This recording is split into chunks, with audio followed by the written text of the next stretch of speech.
Are there UFOs in the Bible? Something in Revelation eerily resembles an alien abduction, a theory that's been gaining traction on the internet.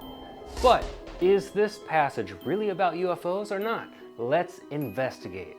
We'll look at two different interpretations of the same passage. You decide.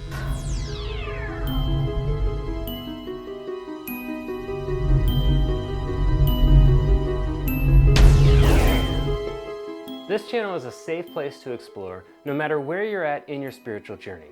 I'm glad you're here. So let's use our detective skills. The alleged abduction theory is found in Revelation chapter 21. So what do you think is being described here?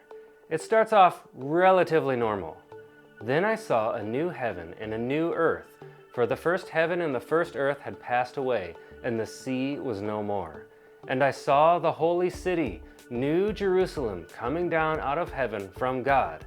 But then, in verse 10, John was carried away in the Spirit to a high mountain where he was shown the city of Jerusalem coming down from heaven. Some say when John describes being carried away, well, it sounds an awful lot like how UFOs lift up people into spaceships in movies, like a tractor beam or something. Similarly, the city coming down from heaven sounds similar to a spacecraft coming down from the sky. Or what about the new Earth? Doesn't that kind of sound like maybe seeing another planet? But that's not all. In verse 11 it says, "The city radiated like a rare jewel. It was 1,380 miles wide and had a great high wall with 12 gates." Verse 19 says each gate was adorned with a jewel, jasper, onyx, sapphire, emerald, and so on. 12 beautiful colored jewels in total. Now some say John may not have understood what he was looking at. I mean, after all, like he'd never seen electric lights or engine thrusters or a spaceship before. So they suggest that he could have been seeing the colored lights on a spaceship. The closest thing he could think of to describe them was jewels. It's an intriguing theory, and it's a pretty good guess. But before you decide what you think, let's consider a second interpretation. This view attempts to get inside John's head and think like him. So, is there anything else that John might have been describing that was recognizable from his own time period? Maybe something people he was writing to, the ancient audience, would quickly recognize. There is something that would have jumped out to John's original audience. There's a hidden reference here from the Old Testament. Usually these references are marked in your Bibles, and it's called a footnote or cross-reference. But most Bible translations didn't mark this cross-reference for some reason, so it's no wonder that nobody knows it's there. Can you guess what it is, though? It's the colored gemstones. So, where do they come from? Well, I have a copy of the Faith Life Study Bible, and it has some notes. The notes on Revelation chapter 21 pointed me to Exodus chapter 28, verses 17 through 20, where we see the 12 stones again.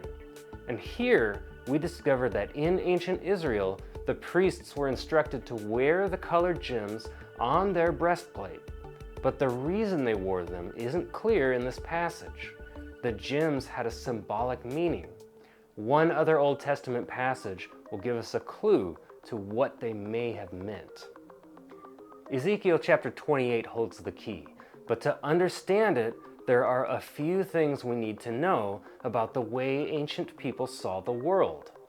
Many ancient cultures, regardless of their religion, believed the gods lived in gardens on top of mountains. But why? Think about it. They lived near the sea, near the ocean, and that water was dangerous, it could kill you, so mountains represented safety. They were closer to the sky, which was also associated with heaven. Gardens were viewed as beautiful places with plenty of water and food, everything you would need. In the Bible, the Garden of Eden was said to be one of these mountaintop gardens. Eden was a place where heaven and earth overlapped. There, humans and angels lived together with God. So let's plug that context back into these verses from Ezekiel chapter 28. It depicts God speaking to the king of Tyre. Check it out. You were in Eden, the garden of God. Every precious stone was your covering: sardius, topaz, and diamond, beryl, onyx, and jasper, sapphire, emerald, and carbuncle. I have no idea what carbuncle is. And crafted in gold were your settings and your engravings. On the day that you were created, they were prepared. You were an anointed guardian cherub. I placed you. You were on the holy mountain of God. In the midst of the stones of fire, you walked. So here the king of Tyre is equated with a guardian cherub, an angel in the Garden of Eden. But this angel became corrupt. So God kicked him out of Eden. You can see he was actually wearing the same gemstones in a gold setting.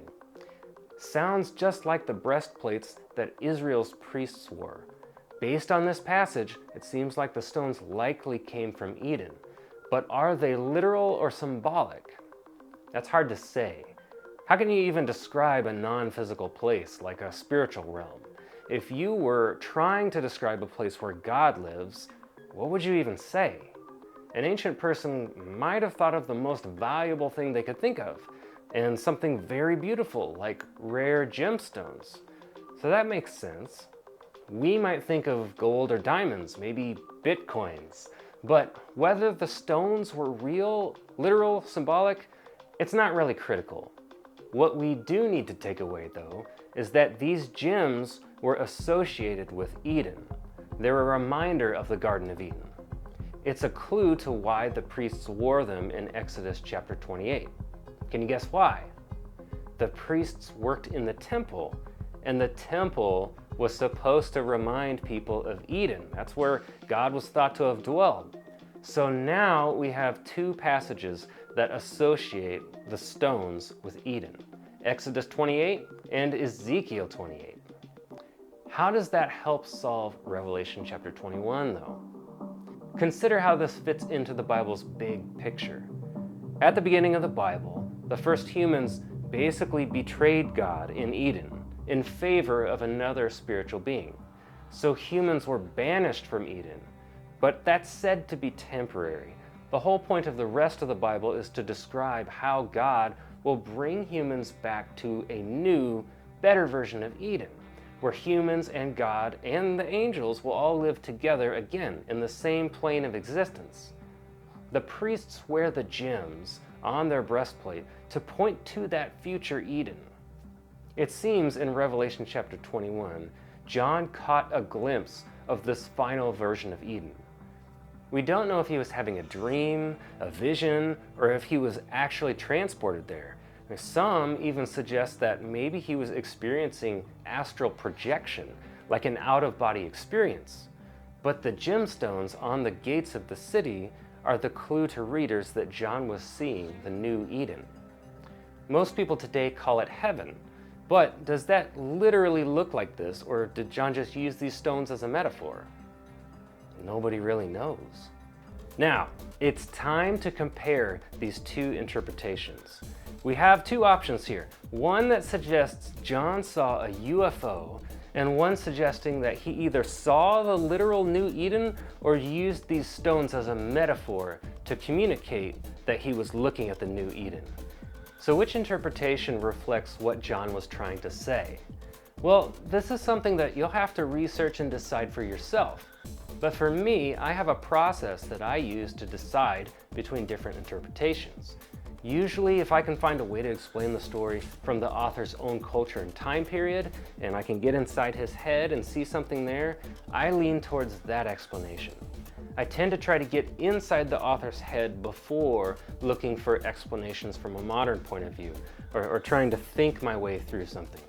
But if you were to try to test the UFO theory further, what you would need to do is not just examine Revelation chapter 21, but the chapters that it's linked to, because we've now discovered that this passage is linked to the Eden story, So you'd also need to see if the UFO interpretation works for the Eden chapters too, Genesis 1 through 3, and maybe any other chapters you find that are linked to the Eden story.